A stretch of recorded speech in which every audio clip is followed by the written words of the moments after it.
Marahil hindi lahat alam ito. Ako man nagulat nung ito ay nakita ko. Pakinggan niya to. Sabihin din naman 800,000 plus po ang binayaran ng ating Pangulo at ito po ay malaki kaya lang minus sa ganito, minus na ganyan, ibawas ang pagiging senior citizen. Ang naiwan po, 800,000 pesos. Kaya maraming salamat sa ating Pangulo sa pagsagot sa hospital bills ni Miss Nora Honor sa pamamagitan ni Miss Imelda Papin na director po ng PCSO. Ayun. Alam mo, gusto ko yung pagiging mapagkumbaba niya. Nay, hindi ko naman kayang bayaran. Grabe. Nagulat ako. Maalala ko, no, ito yung sabi ni Marcos Jr. Ayan. Di ba sinabi niya ito? Sa bagong Pilipinas, bawal ang waldas. Ang paghahanda, lalo na ang paggugol ng budget ng bayan, ay bukas sa publiko. So ang tanong namin, tanong ng bayan ng bansang Pilipinas, Marcos Jr. Ito ho bang ibinigay ninyong 800,000 o maybe million sa pag-abuloy kay doon sa pumanaw ng si Nora Honor, ano?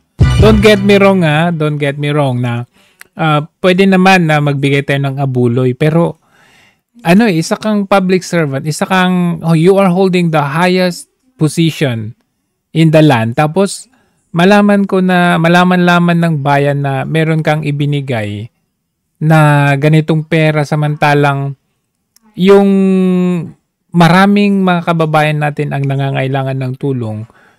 Parang yung bang kung sino lang ang nasa taas, kung sino lang yung sikat, kung sino lang yung kilala, paano kaya yung mga common tao natin?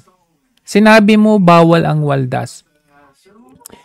Ang tanong ng bayan, pera mo ba yan? O pera ng taong bayan? Kasi for all I know, ang sabi nga ng anak mo, ang sabi nga nila, kuripot ka daw tingnan nyo to. So, sabi ho nila, dahil Ilocano kayo, kuripot daw ho kayo. Thank you. Yan yung mga Ilocano dito. Alam mo sa ba yun? Pag sinabi sa Ilocano, kuripot ka sa quality, kaya thank you. Thank you. Thank you. Dahil ibig sabihin, maingat kami sa pera, masipag kami, hindi kami nagwawaldas ng aming mga gamit, ng mga ano. So kung kuripot kayo, saan galing yung perang ibinigay or inabuloy ninyo? That's a very big question kasi kuripot ka nga Parang kung kuripot ka, hindi mo maatim, nadudukot ka sa sarili mong bulsa para ipamigay mo lang ito. At ito pa, sabi nga ni Sandro Marcos, kuripot ka nga din 'di ba? Parang sabi ni Marcos, yung anak mo dito, kuripot ka pero nagdagdag ka ng 1 million. Parang ang dali sa inyo magbigay ng pera. Pero kuripot naman kayo. Tingnan nyo to. Kahit napaka-kuripot ang ating Pangulo, noong nalaman niya kung ano yung mga nagiging grand prize, ang ating cash prize ngayong gabi na ito, sinabi po ni Pangulong BBM na dadagdag po siya ng 1 milyon sa ating mga prize.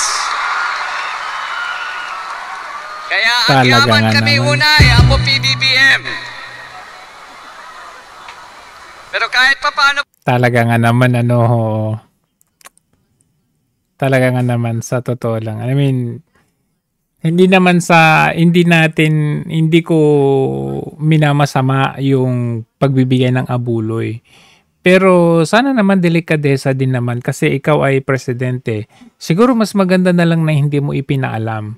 Or mas maganda lang na nakatago yung ganitong pamimigay. Kasi questionably pa rin sa taong bayan kung pera mo ba talaga yan o ginamit mo lang ang pera ng taong bayan para lang mapaangat ang imahe mo. Kasi kung yung 800,000 na yan, makita ng taong bayan na ibinigay mo ito sa isang may kapansanan, o kaya yung 50-50 na yung buhay, pumunta ka sa ospital, o kaya yung may cancer. Alam mo, matutuwa pa yung taong bayan. Pero for you to, alam mo yun, pupunta ka sa isang libing ng isang sikat na tao, tapos mamimigay ka ng ganyan. Medyo, medyo may ill intent, may purpose yun para lang pabanguhin ang pangalan mo sa industriya ng sa industriya ng showbiz, parang ganun. Pero yung mga taong nangangailangan talaga ng tulong mo, parang ang hirap mong hagilapin kasi kuripot ka nga. So yan po ang simpleng tanong ng bayan. Yung mga pera bang nire-release mo, yung pinangpapaparty mo, sabi mo nga bawal ang waldas. Anong sabi mo? Bawal sa bagong Pilipinas, bawal ang waldas. Yung mga pinangpaparty mo, yung pagpupunta mo sa labas ng bansa, yung mga pinangaabuloy mo, pinangpapapremyo mo, kagaya nung pinsan mo, ayuda dito, ayuda doon, bayad sa mga congressman para pumirma ng impeachment. Accountable, we should be held accountable dyan kasi tax, pera ng taong bayan. Tapos anong pinaggagawa ninyo? Gumawa na naman kayo ng bagong batas para taksan ang taong bayan. Kagaya yung media tax, yung bagong digital tax ngayon. Aba, syempre, kung papatawan nyo ng tax yung Netflix, for example, kanino sisingilin ng Netflix yung ipambabayad nila ng tax sa inyo? O di sa mga sa mga subscribers, sa taong bayan din lang, di ba? Yan ang mga tipong hindi nyo iniisip. Gusto nyong kumobra ng kumobra, taong bayan ang kawawa.